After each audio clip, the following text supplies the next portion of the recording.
I don't sit like this. I was sitting like that before. Right, And then, episode. and then the camera came on, and I decided that I was gonna change. Episode Why? 14. Episode 14. This episode is going to be about scaling and growth.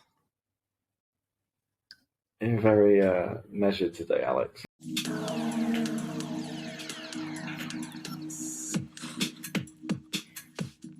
So we've got a guy coming on, and we got to be frank, like we don't really know this guy, Bernardo.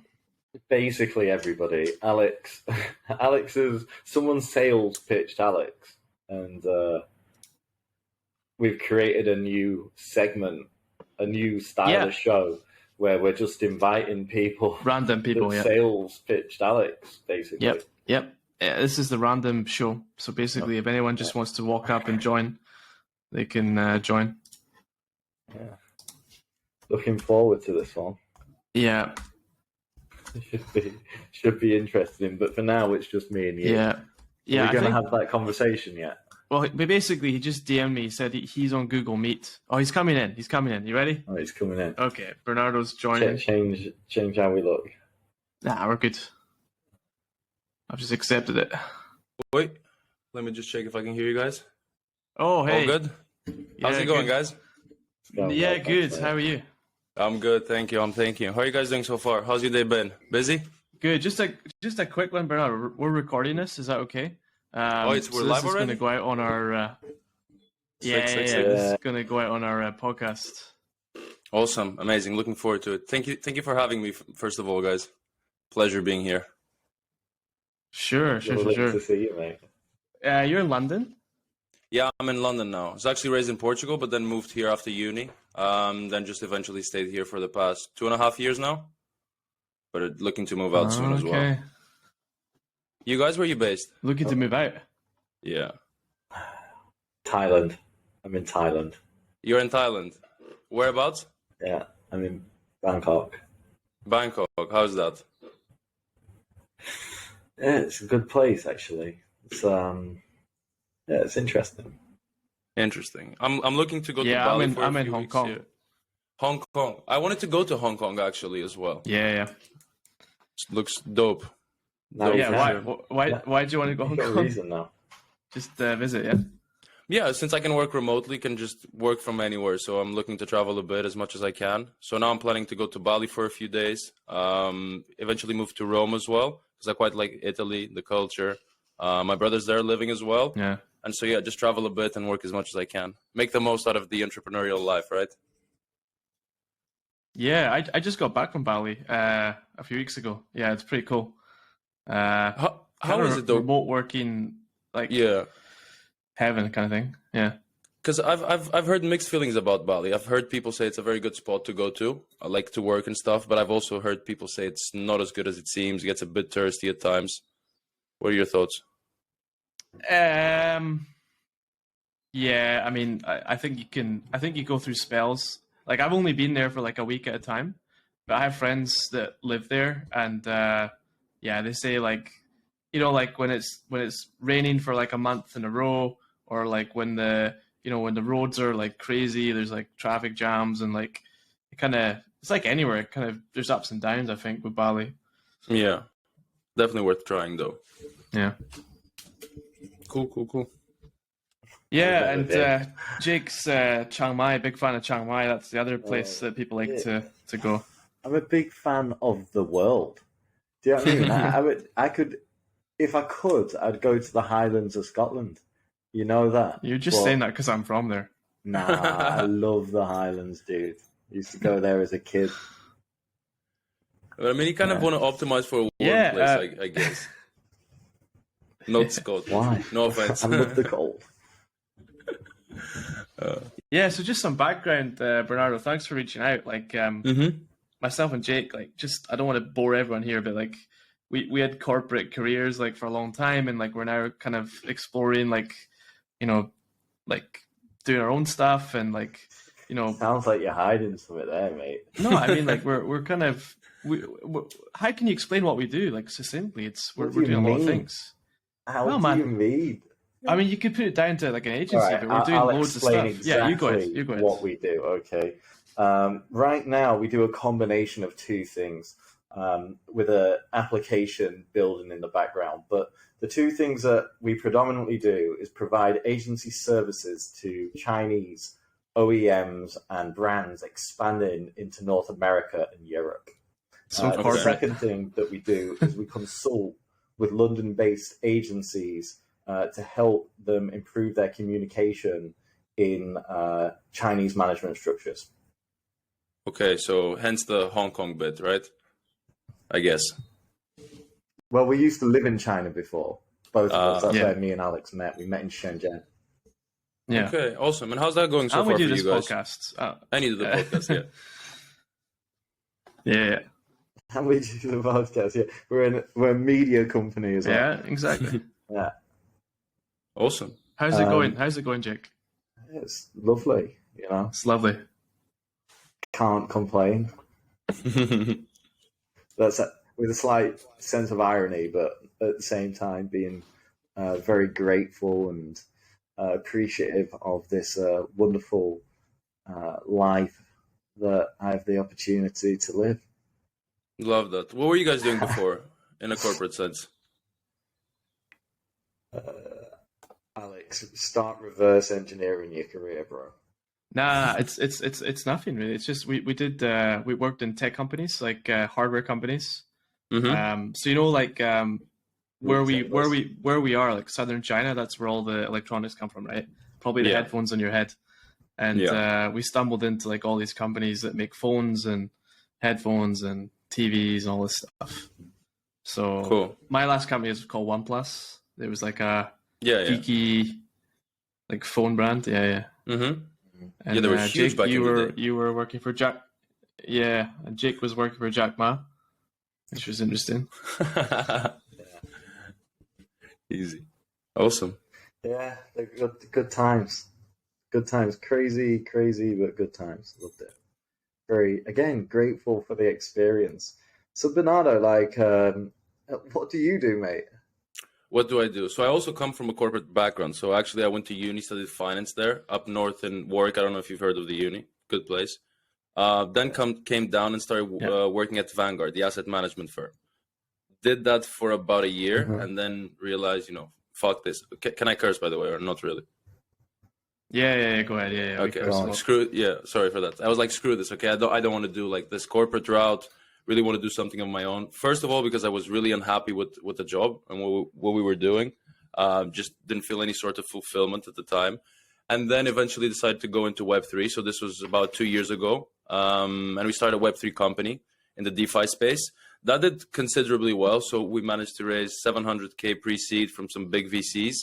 Then eventually we couldn't raise the seed round that we were looking for because of, like this whole crypto debacle and how things turned out in the space. And then I figured, okay, let me have a try at this agency space, see what I can do. So I got into SaaS at first and then Web3 as well. Did that for a very brief period of time because I figured that I wanted to work with founders instead and not really with businesses. So then made the move into a growth consulting model in which now I work directly with marketing agencies. So agencies that are just starting out up to agencies that are making like 200, 300K a month. And so we just help them in terms of acquiring clients, setting up systems and infrastructures to scale efficiently, and then also on the content side to really try to build that authority in their niche. And yeah, things have been going great, but it's fuckload of work at the same time. Okay, Bernardo, I got a question then. Shoot. Mine and Alex's agency model, we just explained what we do. How could you help us? How could I help you? So first I need to understand what your biggest pain points are in terms of, is it client acquisition? Is it in terms of fulfillment? Is it in terms of like setting the infrastructures for the business to grow? And then reverse engineered from that. So what do you think is your biggest? Yeah. The biggest problem that we have is cultural. Yeah. That would be the biggest problem because there's ways of doing things internally inside mainland China that operates in a completely different way to how that would operate in a Western setting. Now, Alex and I, having both worked with London-based firms and Chinese-based firms, we can certainly tell you there's some big differences in the way that it operates. You know, like you might walk into a European setting. You would probably have more or less of a grasp of how things are going between the UK and France or Italy than you would going from the UK to China. So the biggest differences that we have is we have to bridge this culture. But as both Alex and I have experience in that setting, we can work a bit with it, you know. I've heard that from. I actually had a call a few weeks ago with a guy that had exactly the same, not problem, but he was also operating in China, so he spoke Mandarin fluently, and he was trying to set up an agency there. And he was saying that the biggest issue that they have is exactly that one, so kind of cultural. And it's not as easy to gain the trust of a Chinese founder as it is from, you know, a Western or European founder at the same time. So I'm kind of reverse engineering the question as well to you guys and shooting it back at you. How do you kind of penetrate into this market, and how does it really look like doing business with Chinese people opposed to European and from the rest of the world, really? Is that a secret sauce, Alex? I wish. Go ahead, Jake. You answer. You're the. I know the answer. Come on, do it. You know, it's similar all over the world, but it's put it this way: it's who you know. Right. Having the network. Yeah, they have a word for this, guanxi. I'm not sure you're familiar with that term, but basically it means who you know. Yeah. And what do you think the key to building a good network is? That's a great question. Alex, come on. You're the PR guy. You're the smooth criminal, dude. Honestly, like I think it's literally, this is going to sound so cliched and lame, but it's like literally one person at a time. Like when I joined this company in China, like another smartphone brand, they literally had like 2 men and a dog that, like, in terms of like outreach, in terms of like media, they had 2 men and a dog. So the first thing I did was I literally went to London and I went around each person one by one in London, just knocking on doors, meeting them in Starbucks, all that stuff. And that got me about 30 media contacts. And then from there, basically it mushroomed, you know. This guy knows this guy. They tell them, oh, that's that guy. He's the POC for that company. And then things get bigger. And then it kind of, I think once you get that kind of core network going, then like it just kind of reinforces itself. And then before you know it, you've got like hundreds of people in your circle. And for my case, it was PR. So like I had like a lot of media friends. And then once you've got that, you just, you got to give them free stuff. You got to give them free trips. You got to give them massage their egos. You know, you got to maintain the relationships. So it's hard work. People think it's easy, but it's not. Yeah, but that's how business works in general. Though, mate. Yeah. It helps if you've got a multi-billion-dollar company behind you. You know, you've got a bit of money to play with. I think doing it from a cold start is obviously, you know, I haven't done that. Like, I mean, technically we're kind of doing that now, but we're still leveraging our existing networks. So, yeah. Who's your audience? Who's your like main audience, as in people that listen to this podcast? Are they like agency owners who are just starting out, like entrepreneurs? Our podcast is something else. It's not related necessarily to our business. Our audience for this podcast, I think it's kind of growing again in the same kind of way that people know us and people know the people that know us. I think generally it's expanding. We haven't got a huge audience yet, but we're across several channels, and we do have some hardcore listeners. Shout out to the hardcore listeners as well. Bernardo, like, how would you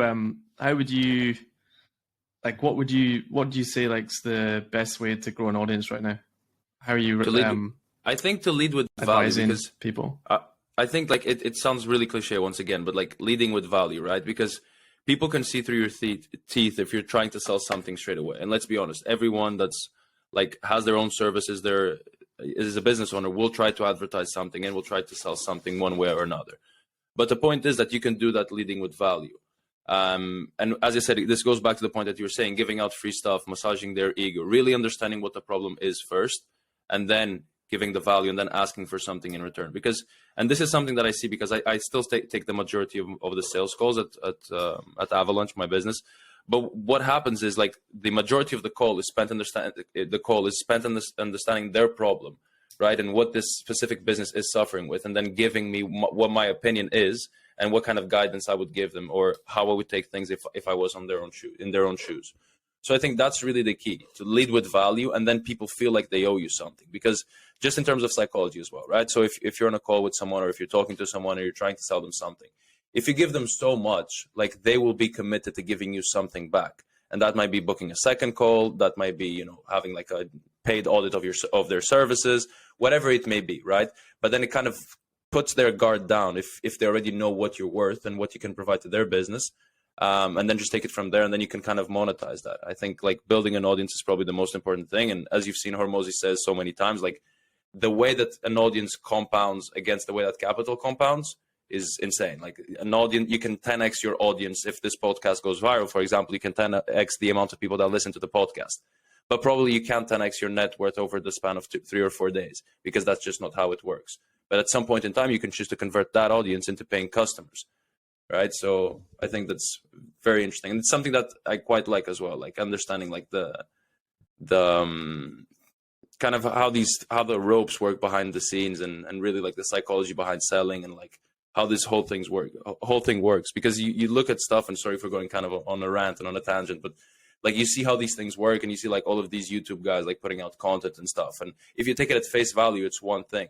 But then if you also like try to see behind it and why they're doing this, and I'll take like an example because it's in my space and it's something I know. There's a few big guys that advertise something, right? And you've seen this like a few years ago, really popular. Let's do Facebook ads for e-commerce businesses. And then it was like the roofing, and then like solar industry, and then everyone was jumping on the fucking bandwagon, right?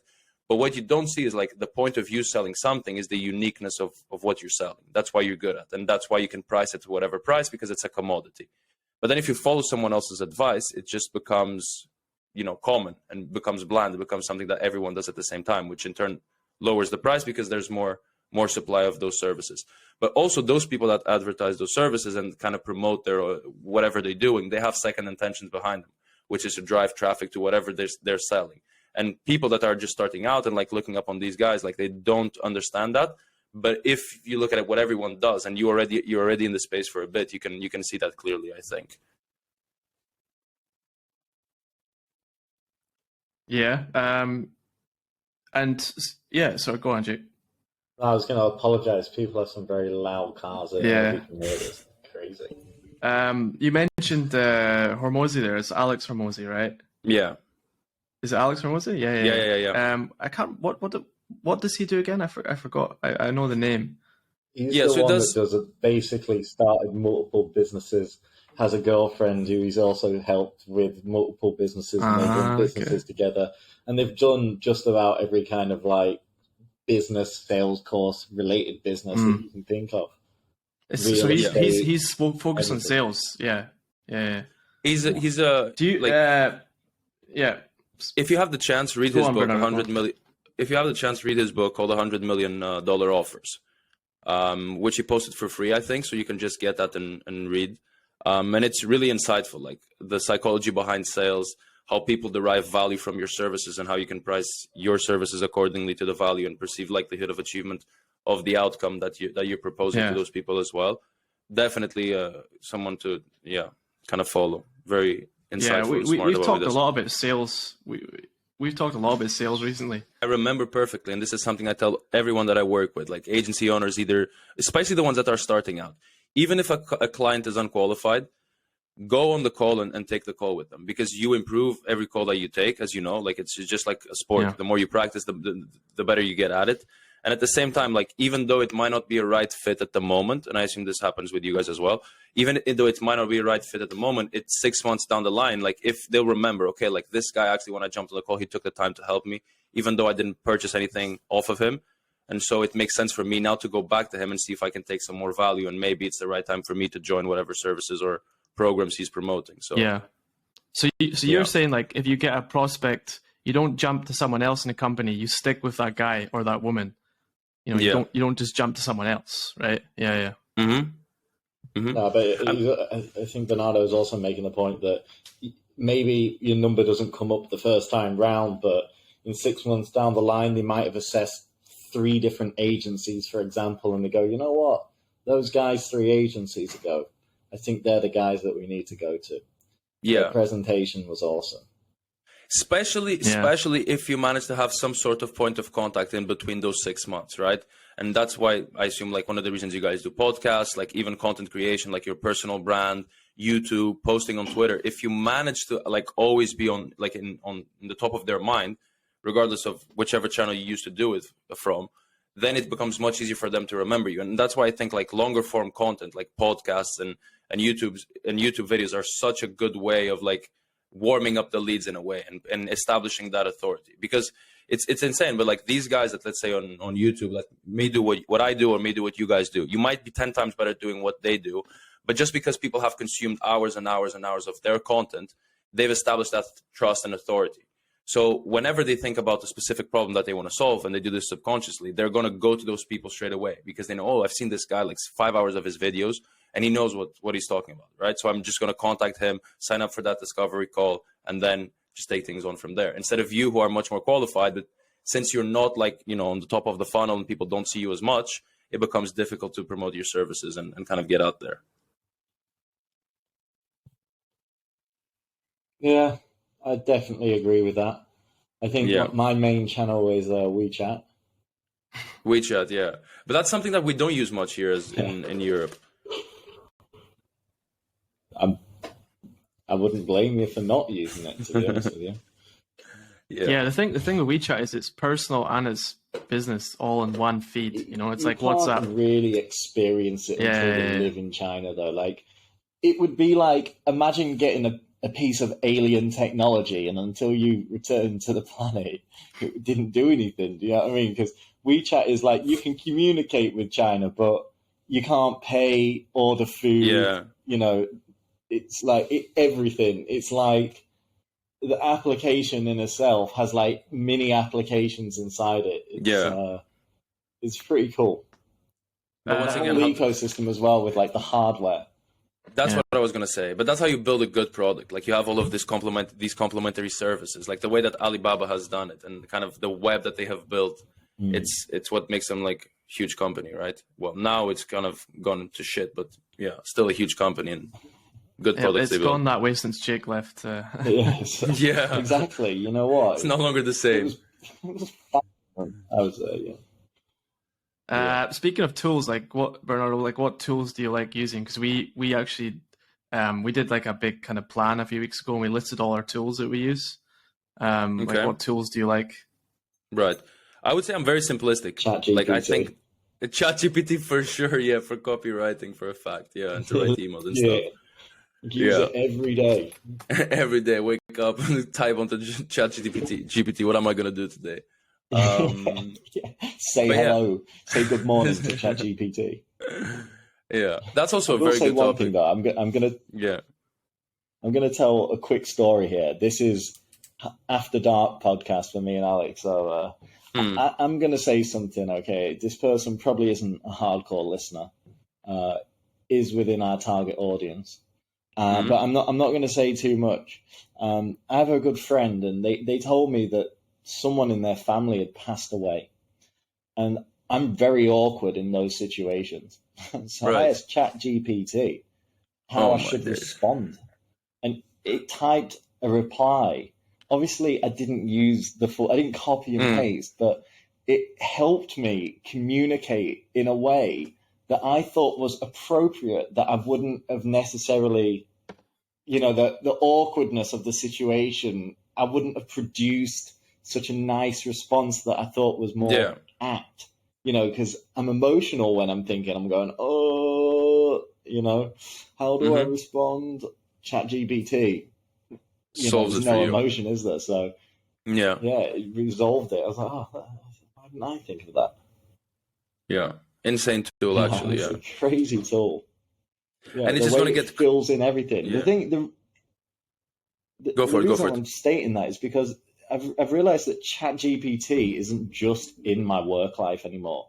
It's extending. It's encroaching on my whole personal life as well. I don't think I would use it to talk with people, but it can resolve certain communications for everyone. It's not just me. It's like sometimes it's like it can help you phrase things. We've becoming cyborgs. Soon it will be all voice as well. And it's only going to get crazier because the idea is now that they will start tapping onto the internet as well. Because right now the way that it works is like you input like whatever input that you want to do, and then it kind of just goes on from that, and like the software gets better as the threads keep going and stuff. But it doesn't pull out information from the internet. So the idea is that in like a few months or years, like the next version that comes out, you'll be able to type something like write a book as if it was Shakespeare on this topic, and just writes like a 65-page book as if it were Shakespeare writing, which is absolutely crazy if you think about it. And the whole point is that this will be able to make better decisions than you do based on the information of other people.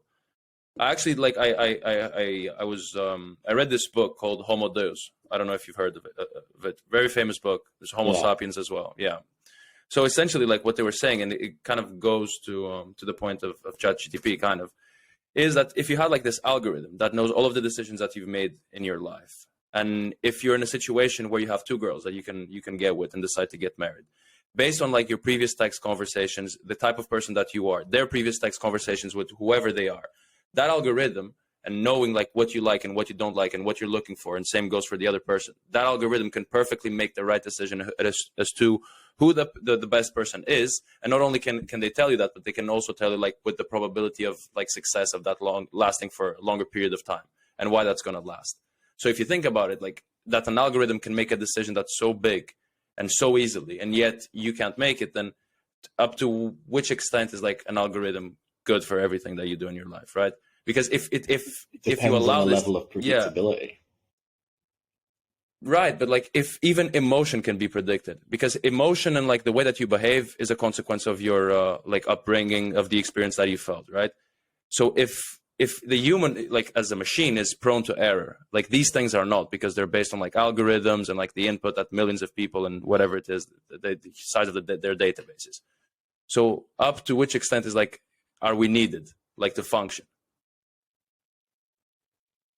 Don't the question though. But at the same time, I think that's what makes, that's what the human experience is. It's flawed. Yeah. I think that's what defines it's nature from machine. But leading on from that, it's like if we all have access to this ChatGPT and like all of the project management tools, Asana, Google Drive, like we all have access to the same tools, like then how do you stand out, Yeah, I mean, I'll tell you how. Okay, go for it. It's not like it used to be, where you need to be good at maths and science. It's about how you creatively use the tool. I mean, I said it the other day in that tweet, Alex, like if you're using ChatGPT to write a song about your brand so you can post it on LinkedIn, you're sort of missing the revolution that's going on right now, because the people that are using ChatGPT as often as me are defining new ways to use that tool. The tool is optimizing for time. I'm moving 3 times faster than people, because now I've got an assistant that, is making up some proportion of the computing power that didn't exist before. So it's me plus some. Mm-hmm. I agree. Yeah. That makes sense. It boils down to like your capability of working in synergy with the tool itself. And the thing is, if you think about it, like this happened like so quickly. What's going to happen in like 10 years? Like how's the symbiosis going to look like? Because you've seen it with Neuralink as well, like what they're trying to do. Yeah. Honestly, dude, we are on our way to be literally integrated with hardware. Some people already are. I mean, some people have like chips in them and all sorts these days. Yeah. Yeah. I was looking at your website. Yeah, go for it. Sorry, go on. You go ahead. No, I was going to go. No, I was just going to say like this. Yeah. Yeah, this is like a related topic. It's like scaling, like scaling is like in Asia, like when they think of scaling, they think of like putting more manpower into something. Like, like when an iPhone's coming close to launch, they put more people on the factory line. Yep. And we're talking about ChatGPT, which is a AI tool, so that's just software. Do you think like in the business side, do you think like there's a balance between like people and like software and tools, or what's the in what sense? You think it's a race? It's an arms race.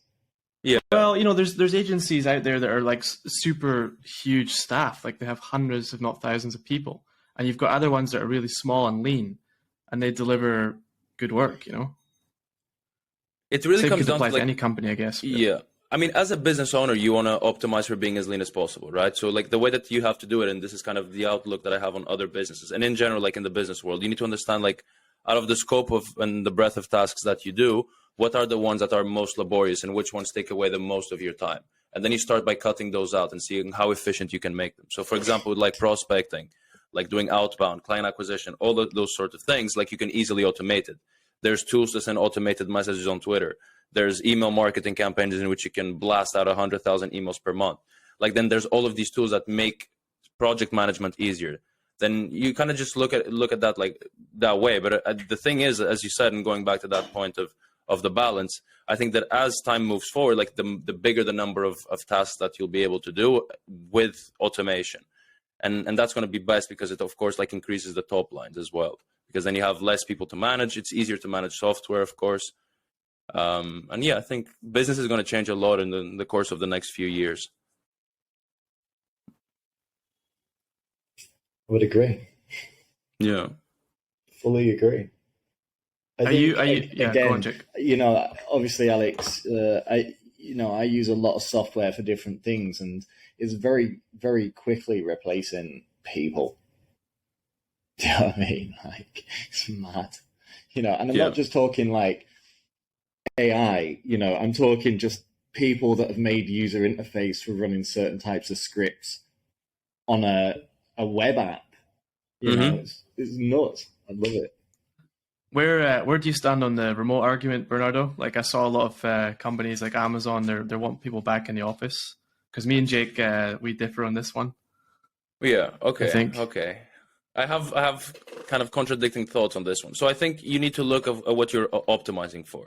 Bigger companies, 100%, because you're optimizing for culture as well, right? Like like if you're running a company that has an overhead of like 20 people, you should kind of optimize for having an office, or if not the case, at least trying to build those connections as much as possible. Because the way that we were working, and this is insane because this like 3 years ago, no one was thinking of working remotely. And everyone was going to the office, and people were looking forward to going to the office because that's when they would see their colleagues and all that sort of stuff. And there was no other sort of reality. But if you take it on to the other side of things, like in all honesty, like I could not run my business in an office at this point in time because I'm just much more efficient at home. Don't need to move. Like I can put in like extra 3 hours of work. I don't get as tired because I don't need to move around. Like I'm comfortable where I'm working. So it just makes it much easier for you to be able to scale your business at a smaller scale. But I think if you're optimizing for culture and like growing your business and really getting that spirit within the kind of the labor force as well, then in that case, it would make sense to have some sort of office or some sort of, getaways and all that sort of stuff. But I want to hear you guys' thoughts as well, where you stand. I think remote is the future. I agree with you. I did look at WeWork, and I think it is good to have like a base station where people can come in and do some brainstorming or interactive kind of work. But it costs a lot of money to lease an office these days, Yeah. I wouldn't go on WeWork anyway. Send this one to the CEO. Make this a short, Alex. No. I haven't worked in a WeWork. I've worked in a couple of them. They're awful. You didn't like them? Like I think some of the smaller startup co-working spaces have a better dynamic. I think WeWork is like no different to working in a corporation which has like 12 floors and you don't know half the people that work in it. And in WeWork as well, because of the communal space and you don't know what these other people do as a business, people hang around talking, and the efficiency within a WeWork, I imagine, is lower than your room. Yeah. Yeah, no, that's a fair argument. But at the end of the day, like, and you guys share I've this. seen companies Yeah. fold after they've gone into WeWorks. But at the same point in time, right? Like, as a business owner, what you want to do is you want to maximize the profits of your business, of course. So to do that, you reverse engineer it and you need to maximize the output and input. So that comes down to efficiency. So is it not the most efficient place to work at home? Because you don't need to travel, you have your workstation, and you just do it there. You know what? I'll come back and I'll play devil's advocate on that one. The issue with the home life is that it can start to feel quite secluded and isolated. And sometimes you definitely need to just get out your room. Right, but fuck that. Out Like, your do house. it. Yeah. Yeah, but do it regardless. Like, who cares if you're secluded? Like, you're building a business. So, like, your priority is to, at least this is the way that I view it, right? Like, your priority is to build a business, to make as much money as you can, or whatever your goals with the business are. And so you need to maximize and prioritize that ahead of everything else. And I'm not saying this, I'm not antisocial at all, by the way. Like, I see my friends, I'm a very outgoing person as well. Like, and I tend to prioritize that too. But I think that if your goal is to start a business, it's kind of contradictory for you to not want to work at home because you're afraid that you'll get secluded, if that makes sense. No, I think that the difference is that how long have you lived where you live? In this place for a year now. Yeah. Yeah. All right. And where is this again? London. London, Don't dox him, Jake. Come on.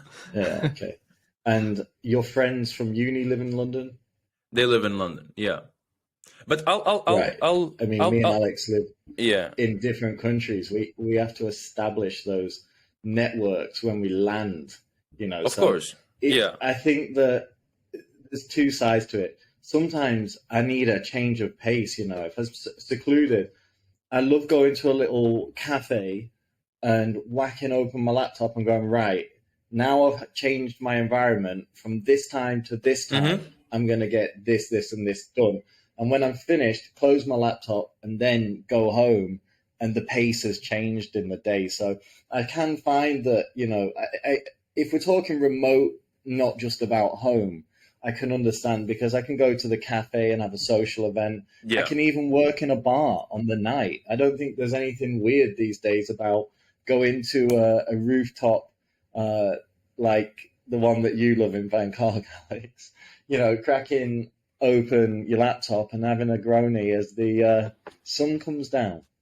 No, I completely agree with you. You know, I agree with you. And if I can come to that point as well, I think that the biggest issue of working at home is that there's no distinction between work and life balance. Like, that's the biggest issue that I have, because if you're working all day at home and then you have dinner and then, like, it's the same space that you've been the whole day. So, like, it's very difficult for you to turn off. And that's a huge problem that I have, because then you go to bed and you're, like, still thinking about work, and then you wake up and you go to, like, straight into your desk and you do work and you're working again. And yeah, I think that's just one step closer to a burnout if you start doing that stuff.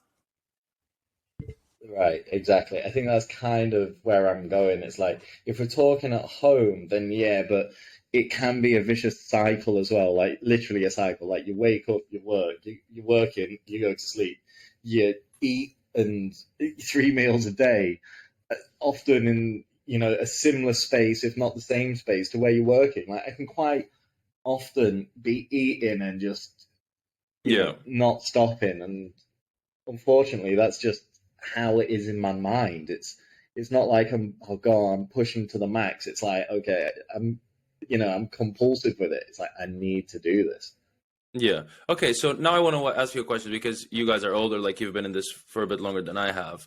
Like, how can you have the ability of, like, shutting off, especially as you're, like, trying to scale a business, you're doing your best, you're, like, quite, deep into it. Like, is it like something you train, or is it just like managing, like, and having those priorities? Okay, I know that 8 o'clock comes around, I'm just going to shut my computer, like, focus on doing some other stuff, go for a pint or whatever it is. And at that stage, like, business is done for me for the day. Or is it like kind of a mix? And how does it work for you guys? Alex, do you want to go first? Well, I think the thing with us is we're in different time zones, like, Yeah. and different countries. So like we have that Yeah. kind of physical space and the time zone space. So like, and we're also, our habits are different. So like, an easy example: Jake goes to the gym during the day, I go at night. So I think we have a quite a naturally good kind of sync. And then we like working weekends, so we like working hard. So it's pretty much like it syncs up well.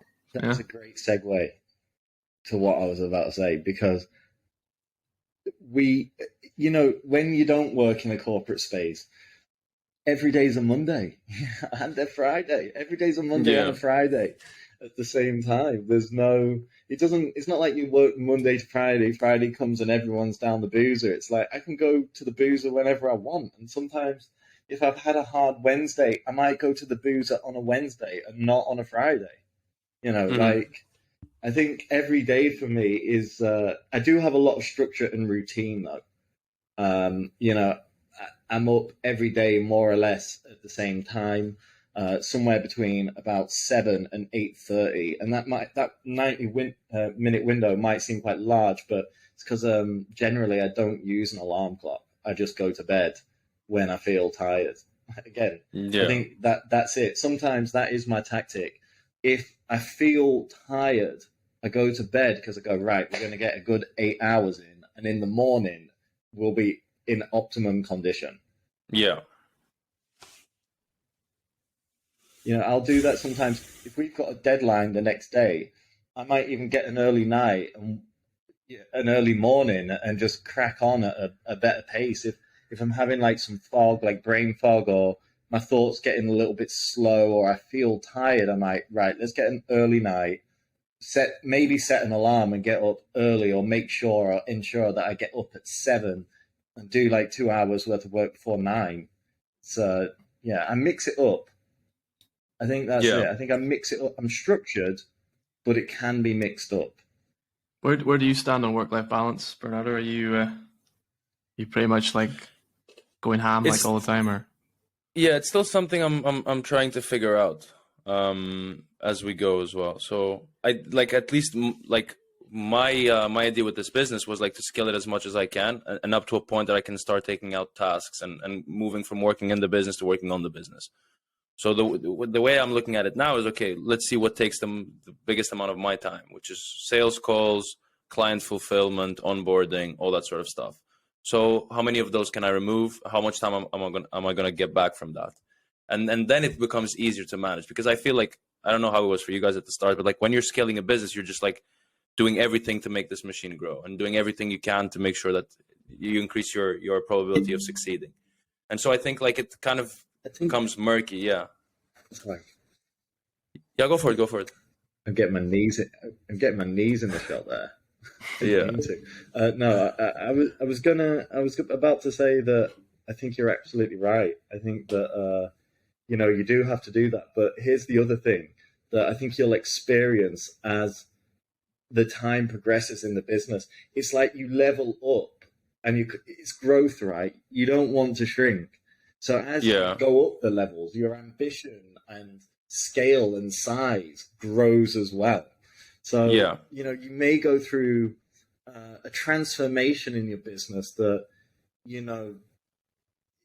is almost unplanned, is what I'm saying. You might go, you know what, this was working, but from that experience, we've learned X, Y, Z. We need to move it to the next level. We need to change up, move it to the next level to continue our growth. And that really can lead to some quite rough times. I guess in a way, it's a bit like, what's that? The curve, the Dunning-Kruger effect, where it goes up as your confidence and skill both grow in the business. And then as your skill increases, you become less confident because you realize there's things that you didn't know and that you have to learn in order to continue scaling and growing. And it really humbles you. It puts you in where you realize, you level up and obviously you're very happy, like, we're going to make it. And then you go, oh, actually, I've come to learn that there's a lot of people that know a lot more than me or about this, or I'm not as good as I thought I was, or what we're doing isn't currently good enough. You know, there's an introspective element to it where, yeah, it can be tough at the same time. I think that's what I'm trying to say. But you'll notice that your business will transform as your skill and confidence both increase and your ambition is broadened. And so do your problems as well. Like, people tend to have this misconception that, you know, in the beginning you have a lot of problems, probably don't know how to acquire clients, or you don't know how to sell, or like to fulfill your services. And like, as you go up and start scaling, like, the problems just become different, but they're like, it's still like a problem. There's no point in like your journey in which you're like, okay, now I can just sit back and be complacent. Because if you do that, then shit goes south, of course. So I think that kind of goes to the point that you were saying, like, never be fulfilled. And it's that discomfort that allows you to grow. Because if you get too comfortable, someone's just going to come for your throne, right? Yeah. You know, it's kind of, for me, in a little bit of a way, like marathon running. So I think we've touched on this a bit. I really, not so much anymore, because I got shin splints, so I had to take a break. But I love marathon running. But there's one thing that marathon running taught me, was that sometimes it's not necessarily healthy or good to think about people coming for your throne. I guess once you move to the top of the pack, it can be like that. But in the beginning, you know, you're amongst the crowd, so it's more or less run your own race until you stand out and you can run with the top of the pack. Okay, that's a great topic that I want to get into, because I feel like one of the biggest issues I had, like, building this business, was like comparing myself to other people.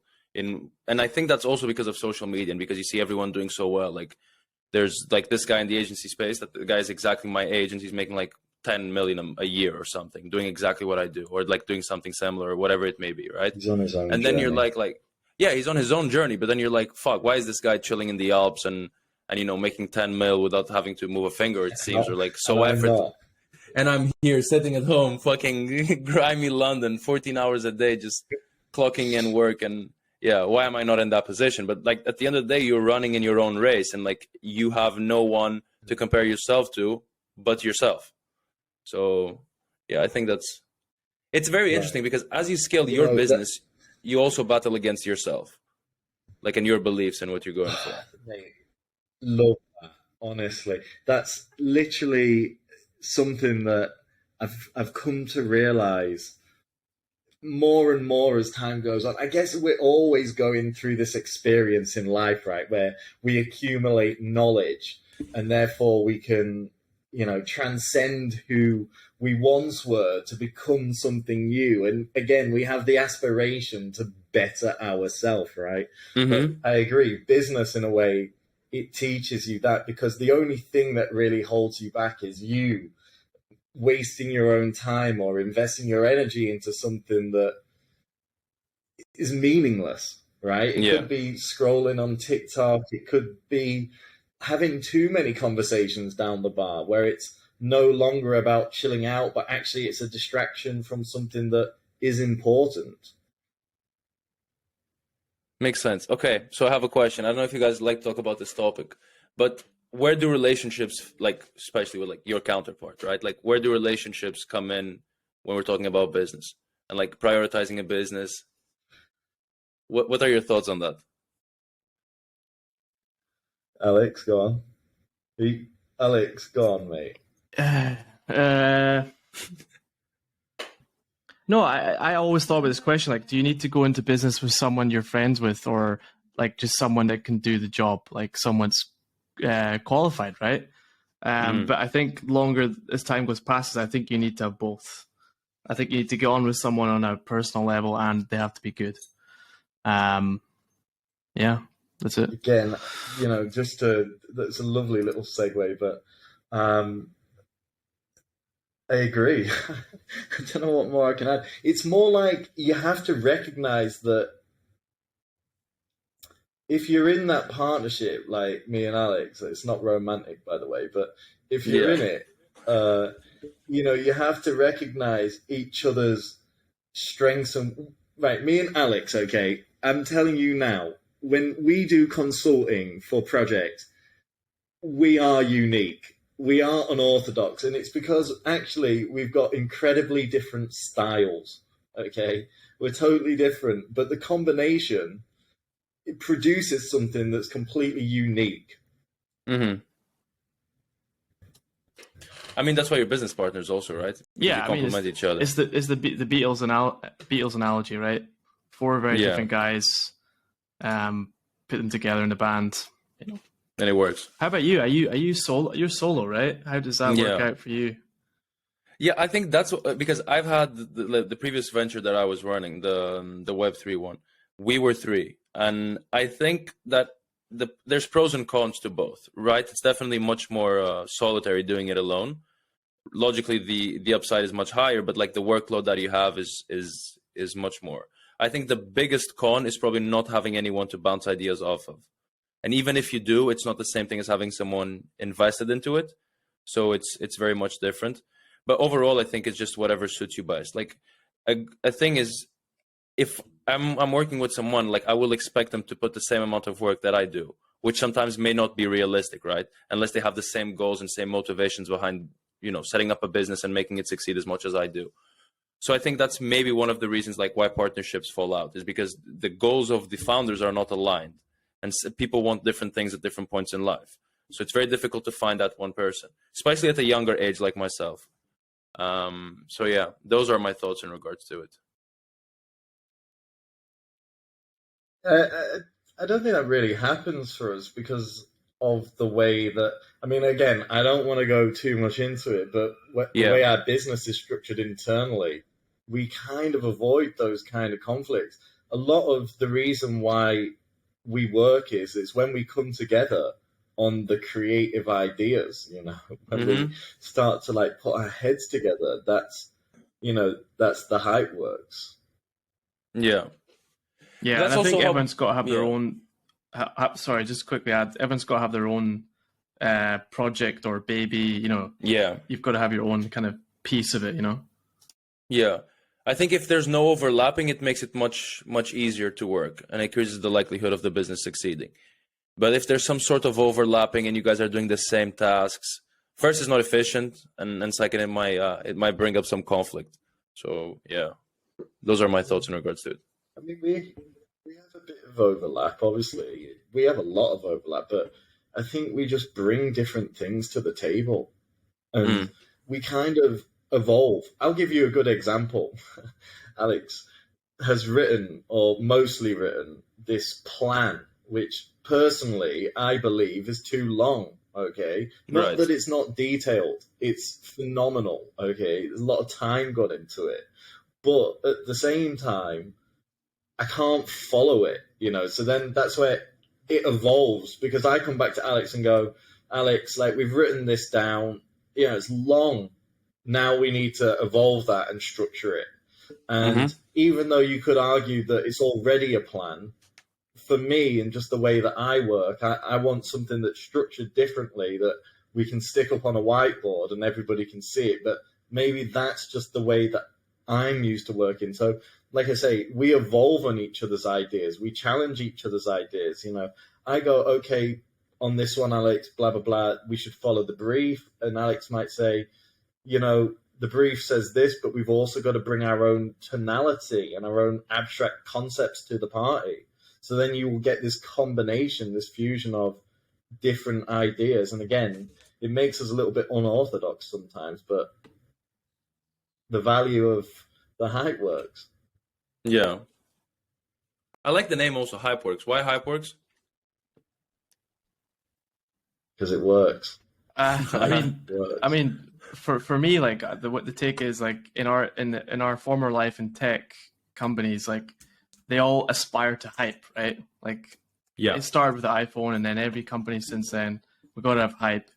And works is a pun as well. Like HYPEWORKS is a pun because that's kind of what we think makes a difference at the end of the day. Like you can't just be silent and boring and launch a product. Like you have to actually hype it up. So I'll sing the song one day on the podcast.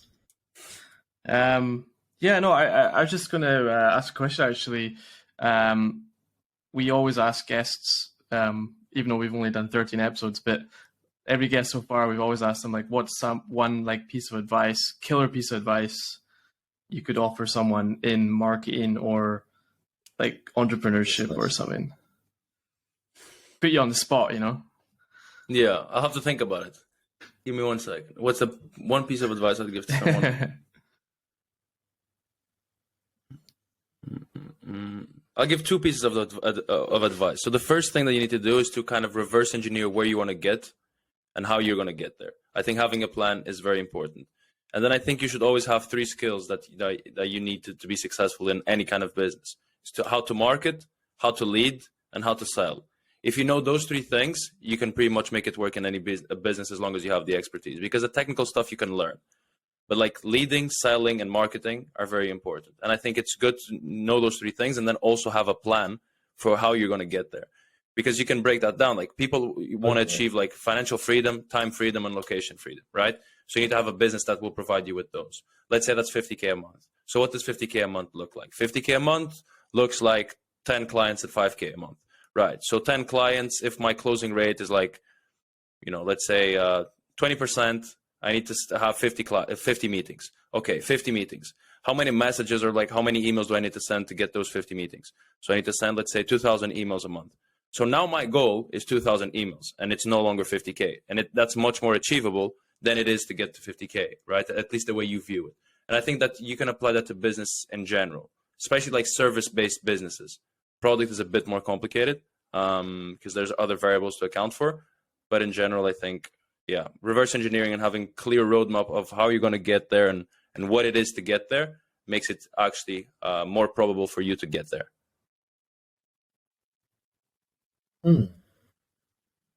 Yeah, sound advice.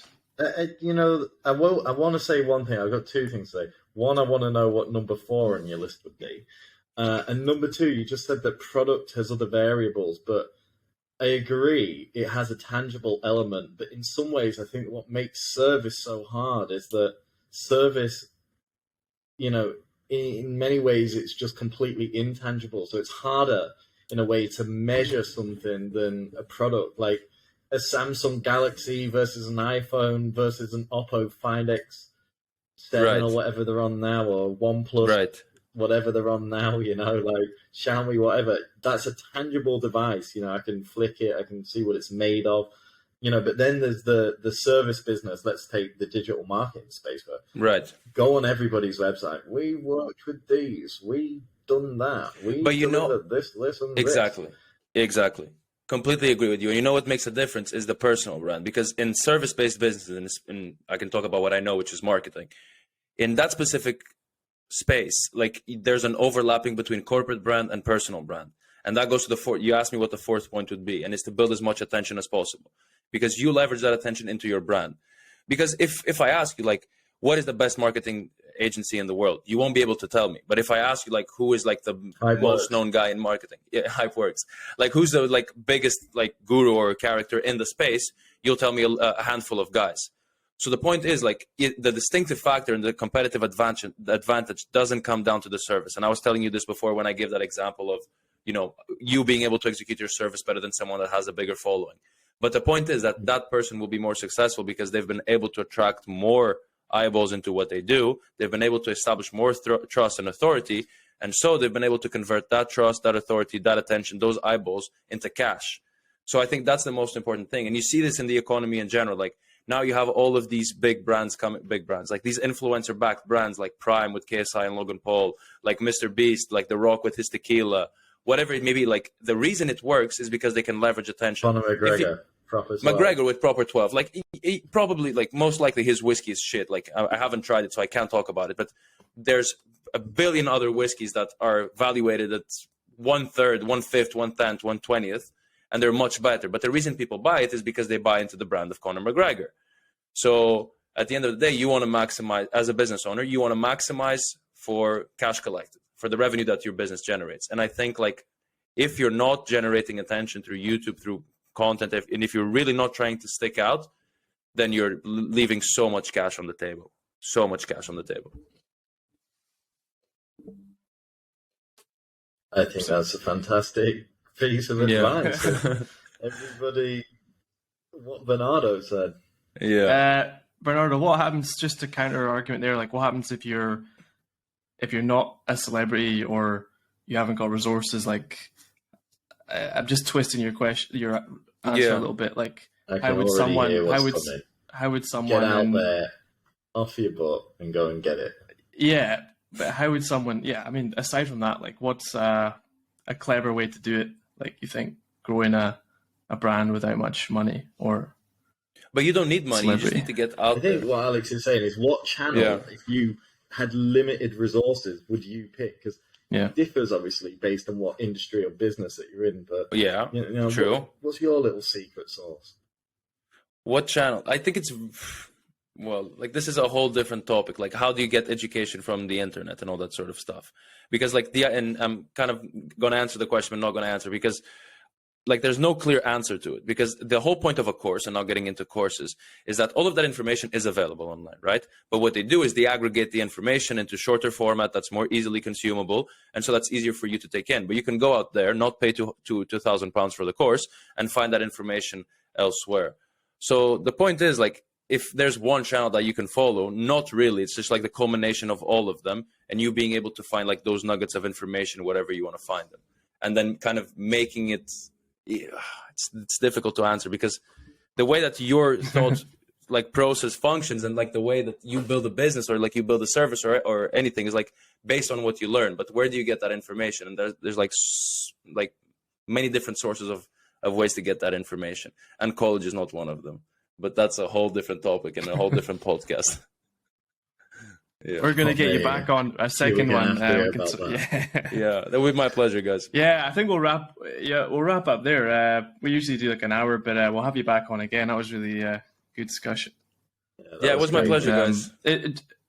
Thanks. And another thing, a quick tip for people, like cold outreach and DM. Like you just DM'd me, which was really refreshing. And here we are. And people don't do enough of that. You know, people don't do just randomly outreach to people. That's how you build a network. Yeah. So yeah, it would be a pleasure to come again, guys. I can't talking to you guys. Yeah. Me neither. It's gonna be sick. Lovely. Yeah, take care, bro. Right. If you're in Asia, let us know. Yeah. Cheers. Thanks. See you, Bernardo. Bye. Bye. Just us signing off, is it? Yeah. Let's sign off. Yeah. Nice guy. Lovely fella. What a great evening with Bernardo. That was completely unexpected. Love that. Okay. I'm going to bed. All right. Bye.